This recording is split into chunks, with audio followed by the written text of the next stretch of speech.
Okay, so the idea of an elevator pitch is that it is it's geared toward anything that you're interested in doing. So it's not only used for jobs. It's if you had an idea of a family vacation that you wanted to talk your parents into doing, you could come up with an elevator pitch for that too. It's useful in general.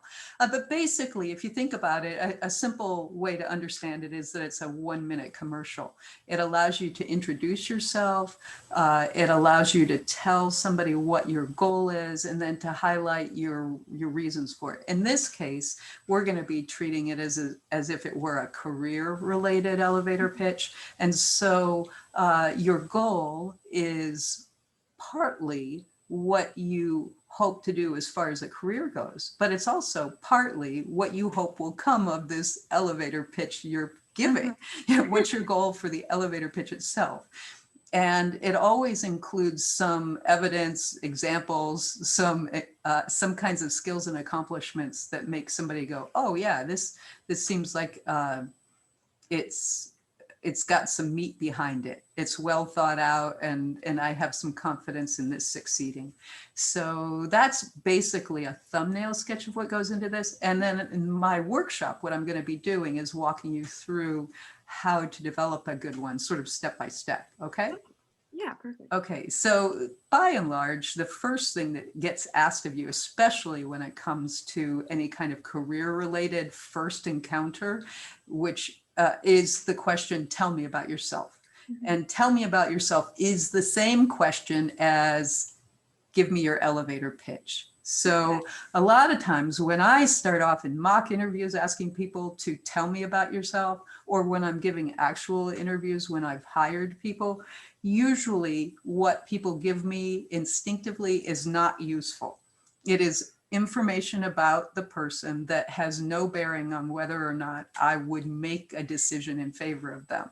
When I ask you to tell me about yourself, I want you to select the things that would be helpful for me when I'm trying to decide whether I want to do anything further or not. Do I want to share your resume with contacts of mine? Do I want to consider you for this position that I'm hiring for, et cetera? So it's really important to focus. I think sometimes students feel like they are lying if they are not being absolutely, completely self-disclosing. But the fact of the matter is, I don't need to know how many brothers and sisters you have and dogs and cats and whether you like to drink pina coladas at the beach. So all of those things may absolutely be true about you, but they are none of my business. Okay. Yeah. So you sort of have to put blinders on and go, what is relevant? What is going to be helpful to this person? Okay. So the first thing that I suggest you do, and you may want to, are you going to be doing this for HireHanoverians? Yes. Okay, so the first thing as you're starting to prepare your elevator pitch is to do a very high level view of yourself. What is your career goal? Write it down. And what have you done in your life to test that that's a legitimate goal for you? What have you ever done that makes you feel like this is something that you know that you would enjoy because you've done similar things before, or you know that you would be good at because you have similar skills? And how have you related or developed those related skills? Okay. So the next thing that you need to be thinking about is who is your audience? Who are you actually going to be delivering this to? If it's a family friend, then they're going to care about things that are different than if it's a Hanover alum. But each time, if you can take a second in your elevator pitch to go, they're a person too. I'm not just bringing my agenda. I'm also fostering their agenda. What I've found is that they're always going to want to just touch base a little. For example, they may have taken a class from a professor in your department back, or they may have been a major in your department, and they're going to want to talk about those professors who you may never have even heard of. Yeah. Is Barb Garvey still there? She was awesome, or whatever. And you need to be ready for that kind of a give and take as well. And then what kinds of information are they going to want to ask you or need to know about you in order to take the risk of moving ahead in some way, such as passing on your resume or connecting you with somebody? So if you can just sort of put yourself in their shoes for a few minutes and anticipate, it's almost like playing chess with them. Put yourself on that side of the board and see what the conversation looks like from that angle. And that way you can be sort of ready for answers to questions that they are likely to ask. Okay. Okay, I vote also that you actually plan an agenda. Have a few main points that you want to be sure to convey. So in helping you plan your agenda, it's really valuable if you can do some research about the field. What kinds of background, skills, personality traits, and attributes are they really interested in your being able to thrive in, that are things that you would need in order to be successful in this field. So if you can figure out what those things are, and then look for the ways that you overlap with those, the things that are true about you that you think make you somebody who would hit the ground running in that field, those help you to identify the key traits or points about yourself that you're going to be using as the raw material to become your agenda, as I call it. Okay? Yeah. So how you overlap with the things that they are looking for. So if you look at these puzzle pieces, in this example, this employer might be looking for somebody who has strong organizational skills, leadership, and communication. And you know this about yourself. So you start looking for proof of your organization skills, your leadership experience, and your communication skills, so that you can mention that you have these things that you know they want, and you can have some good proof for it. That is a really good way to build rapport and build a convincing argument for somebody in that field. Take some research, but it's so worth it, right? Absolutely. Okay, so then, I mean, it's not enough just to say that you have those organizational skills and communication skills and the leadership experience. It's way better if you can also provide proof for it, because that makes them dwell on the thought of your being organized for a while. It lets them sort of swim around in the pool of your being a leader. I think of these examples as being sort of like the difference between looking at a flat two-dimensional resume and looking at a YouTube video. You may say organizational skills on your resume, but if you're telling me a story, I get to see you doing those. And that is way more powerful. So these are excerpts from past HireHanoverian clips that we've done. In this one, the example was, in my most recent position, I worked in the Hanover Alumni Office, where I designed, planned, and executed and attended alumni events for alumni and friends and family of the college. So that gives an example of this person having organizational skills. It also might prove that they have networking skills or time management skills. You can use your examples to prove several different points, which is one of the things that I really love about doing some digging for examples, because they can be really useful lots of ways. This next example is one that I find very powerful. One of the most frustrating and rewarding things I've done in college is varsity golf. Golf has forced me to work through, overcome, and learn from my failures. This is a skill that has aided me in my entire educational experience and will continue to aid me in my future endeavors. Overcoming failure, staying with something, finding a goal that's worth the effort. I have seen this kind of direction to be incredibly powerful with employers. They know that you're going to encounter frustrations in your career, what do you do with that? Do you deny it? Do you ignore it? Do you recognize it?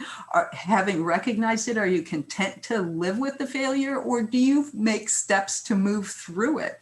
This person is so impressive with this answer. So I think sometimes people can be afraid to even dwell or talk about the things that didn't go so well, but it can actually work very much in your favor. I love this answer. Yeah. Okay, so does that help you a little bit to see how examples can work? Yes, absolutely. Okay, so I mentioned earlier that you need to have a goal for the elevator pitch, and I think it's a good idea to actually write it down. And personally, I believe that you should write down everything that we're saying, not my instructions for you, but your answers to my instructions, because your brain is a big fat liar.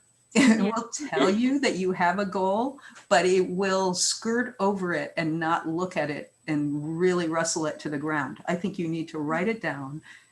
My goal is for this person to connect me with somebody who can help me find an internship, or my goal is to gain strategies so that I know exactly what skills I'm lacking before I start my job search. Whatever it is, if you write it down, then you're more certain to actually ask the right questions and be ready to proceed. Okay? Yeah.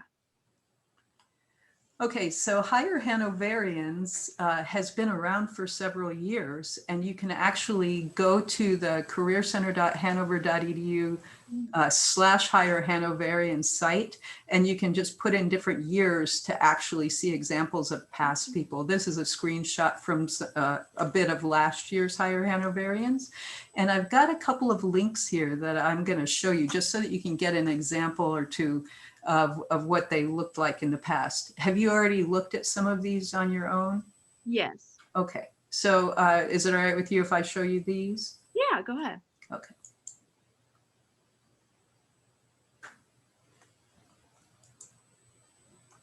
Hello, my name is HireHanoverian, and I'm a communication major and business scholar here at Hanover College.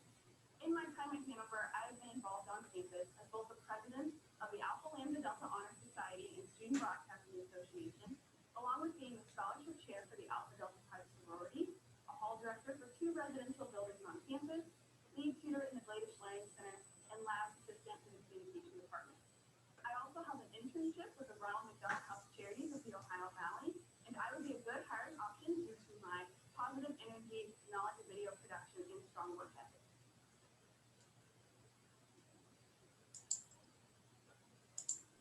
What did you think of that? What did you take away from it?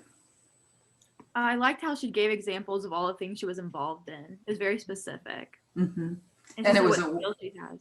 Sorry, say that again? She had said at the end what skills she had that would make her a good candidate. Yeah, I think she had a wealth of them. Now, she had a lot to say in that amount of time. And I think with Hire Hanoverians, they will actually allow you to have some notes beside the camera, or, so if it's distracting for you to try to memorize it and would be easier for you to just have those beside the camera, that's fine. Okay? Yes. Okay.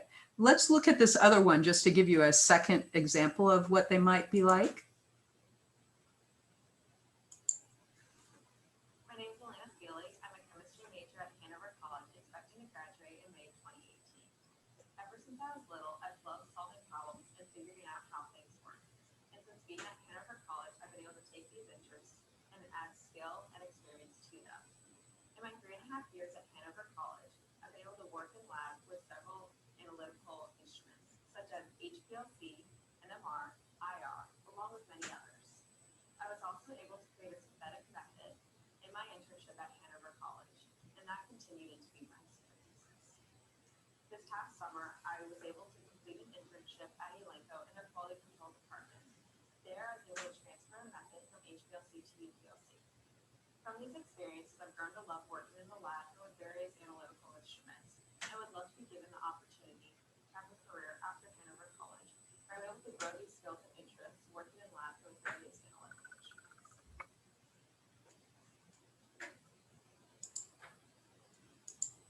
Okay, any feedback about Elena's elevator pitch? I thought she did a really good job because her whole like elevator pitch was kind of revolved around the idea of her analytical and problem solving skills. So it kind of like said, these are my skills, these are examples of it, and this is like how these are my internships I've done, and this is why I'm a good candidate. Yeah. What did you think? Who was her audience, would you imagine?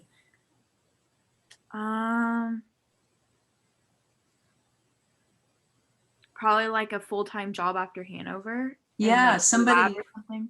Yeah, I think so. She clearly wants to work in an analytical chemistry lab. So if she was going to be using this elevator pitch to try to set up a dog walking service, it wasn't going to work. Yeah. I think sometimes that's helpful to think about. If you watch these anonymously without noticing what they're looking for, and then start trying to piece the puzzle pieces together to guess what they're looking for, it can tune your ear to what is successful and what isn't. And that way, when you're writing yours, it might help you to be a little, as information rich as possible for your audience, which again is an argument for having a clear audience and a clear goal.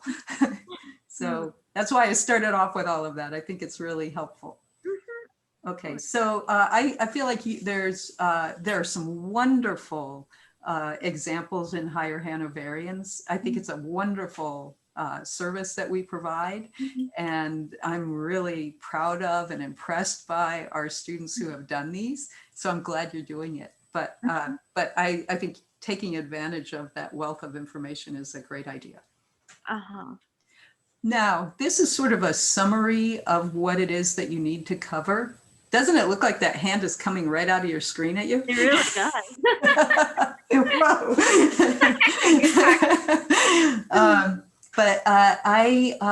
What you want to do is to start off.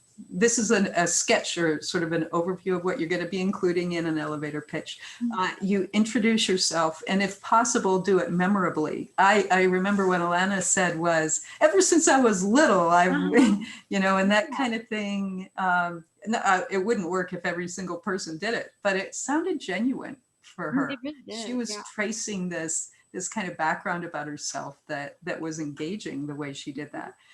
And then, of course, you also want to highlight your relevant strengths, provide examples of those, and then conclude by saying some statement that wraps it up, that gives them a sense of closure.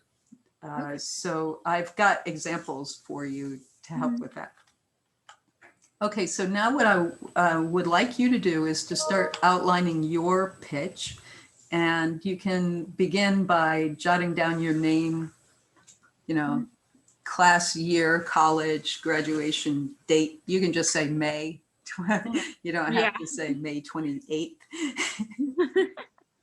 or whatever it is this year.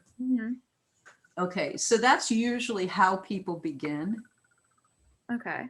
And then after having said that, usually what they do next is to get the main point of what their goal is across in terms of their career goals. So I'm interested in a career in analytical chemistry, or I plan to start my own dog walking business, or whatever it might happen to be.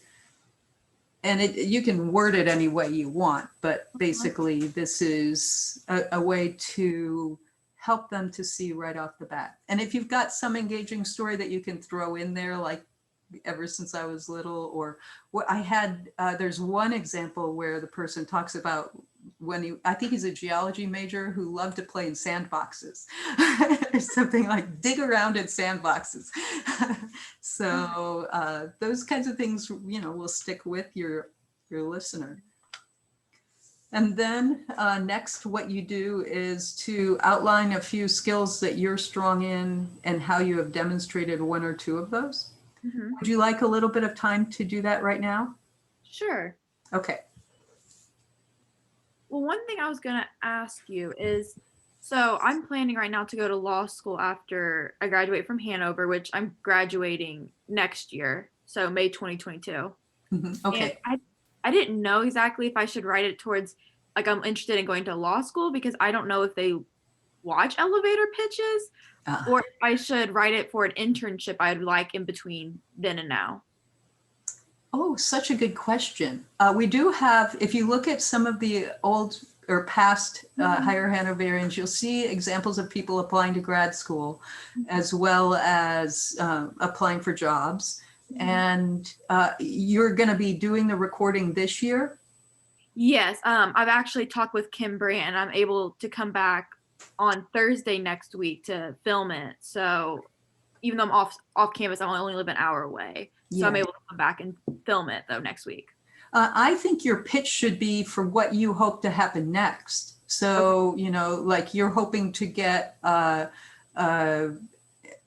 clerk, not a clerkship, but an internship in a law firm so that you can gain related experience and insight into the field, or whatever it is that you're hoping you would do now. I would call your elevator pitch being pretty similar to a resume. When I ask people to write resumes, I'm not talking about the resume for your job when you're 30. I'm talking about the resume for the next thing you're going to apply for. And that's what the elevator pitch would be, I think. Okay, good. Yeah. Now, I wouldn't do an elevator pitch to get a job as a lifeguard or a waitress, because you don't need an elevator pitch for those things in quite the same way. But if you wanted to get some legal, you know, some experience with the legal profession before you start applying, then that would be a way for you to do it. Okay, good. Yeah, as you are coming up with your list, I just want you to know that you always need to have a good reason for everything you say. And the test for that is to ask yourself, so what? Why would they care? Yeah. Because if you do that, you start going, oh, maybe I'm telling them this because I feel like they might, in the law firm, they might ask me to do some research. And the fact that I have done a lot of research at Hanover, or I've written a lot of papers, or whatever it is that you think is a related skill, I think that shows that I am capable of doing.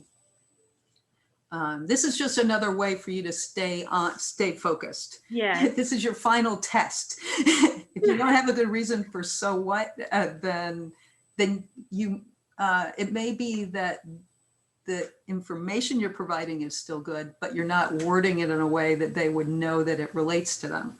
A lot of times I'll be crossing things off of people's resumes because they don't seem related to their goal, to my eye. And then they'll say, well, I put that on there because of blah, blah, blah. And I go, I love what you just told me. I don't love what you wrote on your resume. Rephrase it so that it now is relevant. So, okay. Yeah. So I'm going to give you just a couple of minutes to jot some of this down. You don't need to write it in full sentences, but. Okay.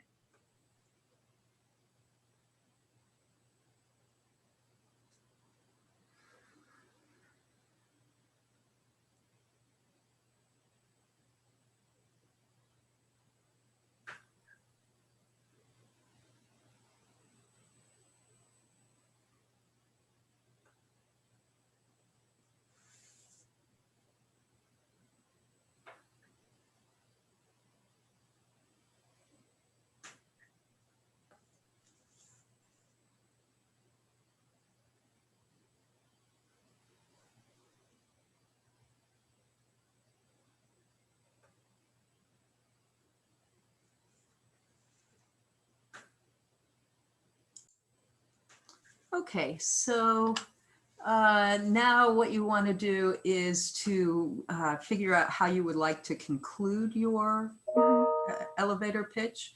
And one of the ways that you can do that effectively is to give them a sense of how you imagine that you would be contributing to the field itself. So these are, again, a few examples of things that you can find on Hire Hanoverians. For example, I'm a hard worker and a strong public speaker who would like to use these skills in higher education. That sort of pulls together the previous things that the person has said about their accomplishments, and then it points it in the direction of a particular field, higher education. Or I look forward to the opportunity to have a career with an organization where I can use my skills to help in the community. So this person is a helper who wants to do it in a sort of a regional or local level rather than national, for example. And then this one, I believe my leadership, hard work, and drive that I exemplify will benefit me in becoming a sales representative in the medical field. Do you see how these sort of pull all that previous stuff together in a single sentence to make the person go, wait, was the last bit of this chopped off? What happened? We just ate Yeah. it. I once had a student I worked with who used to end every single interview answer with the word "so," ... It was sort of like a song that just repeats more and more and more quietly and fades away. You need kind of a closing thought. It makes it. So do you have an idea of what you might say at the closing of yours? Or would you need to actually write your elevator pitch before you could know that? I probably have to write it out first. I like to outline things, so that's probably what I would do. Yeah. Okay. Well, but I think that one of the techniques to get ideas for this, if you find yourself stuck, is just to listen to the last 15 seconds of several of these elevator pitches, because you'll start to develop an ear for what sounds like it's actually well concluded and what sounds like it maybe doesn't have a point to it. So you might want to try playing around with that a bit. Okay. Okay, now this has to do with the actual mechanics of delivering your elevator pitch. And I think that it's very valuable to have these in mind as you're actually there and filming it, or actually in person giving an elevator pitch. So I think that sometimes when you've memorized things, it can feel like you've got this full balloon that's trying to burst with, spew forth water or air. And the faster you can do it, the less pressure there is on the balloon. So it can be difficult when you're saying something quickly to enunciate well enough so that the person can follow what you're saying. Enunciating has a second benefit of slowing you down. So, which is another thing that I actually recommend you do, as you can see on this slide. I think it's very important to avoid verbal tics. I haven't heard you using the word like, but I do think probably one of the better ways for you to get ready to do this is to record yourself in a Zoom session on your own. Just do it a few times and get familiar with what you want to say, because the more familiar you are, the more, ironically, the more free you are from your script, the more you can start to see that you really believe it. The last thing that I have on here is to practice at least 4 times. And I vote that anybody who's about to deliver an elevator pitch, go track down some friends and do it individually with them, or call their mom, or contact me, or go to Zoom and just record it a few times. The first time you do it, it will feel awkward and fake. You won't believe yourself. You won't use words that sound like what you would actually say out of your mouth. And so it's helpful if you can deliver that to a real human who can go, why did you put it this way? That doesn't sound like you. You would be more likely to say it that way. Or who could ask you questions, who could say, you mentioned this skill, but I would love to hear an example of how you actually did it. That would be so powerful. And so that feedback would help you to know the next time you deliver it, gosh, it seems like everybody's always talking about that lawn care job I had. Who knew that was important? Maybe I need to say a little more about it, or say it a little differently, so that people can get that point home. And so that feedback you get from real humans can be very helpful. But I do think recording it and then watching the recording will help you to see what you're energized by. When somebody's talking about something they're energized by, their eyes get brighter or wider, they get more energy in their voice, they lean forward and they start looking pretty excited. You know what nonverbal excitement looks like. So, so if you record yourself, you can start to see what animates you as you're doing this. Okay. And then of course, breathing is a really good trick to slow yourself down, to have more energy in your voice and more strength in your voice. So so those are all a few tricks to just handle the mechanics of an elevator pitch. Okay. Okay, and then repeat after me, practice. So, yeah. Okay, so I think I do have, nope, that's it for my slides. Okay,